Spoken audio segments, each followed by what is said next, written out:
Halo bos, selamat petang. Saya Wompang. Hari ini kita kedai ada masuk yang kereta ni. Tahun 2020, berdua Myvi Hash ah.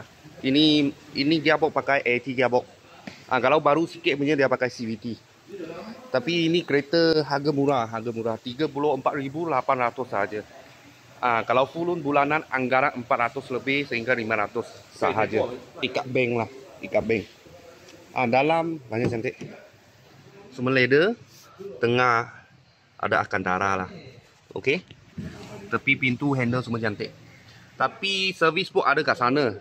Sampai tahun 2022 owner sudah tak ada balik servis. Tadi saya sudah cek lah, servis pun memang ada. Lepas tu Ender Bray lah. Dulu punya owner sudah tukar punya. Okey, belakang macam ni.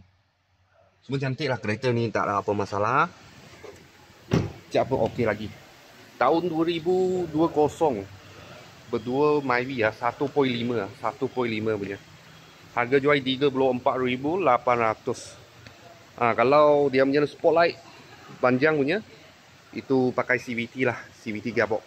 Kalau ini bulat punya masih 80 lagi ya, masih 80 lagi. Kalau bos-bos dan kawan-kawan saya tengah cari Myvi ya, nak beli cash 34,800. Kalau full loan bulanan ikat bank boleh sampai 9 tahun, bulanan 400 lebih sehingga 500. Lampu sudah pakai LED ya. Lampu sudah pakai LED. Kalau ada apa murah-murah kereta, saya akan video lagi. Thank you bos thank you.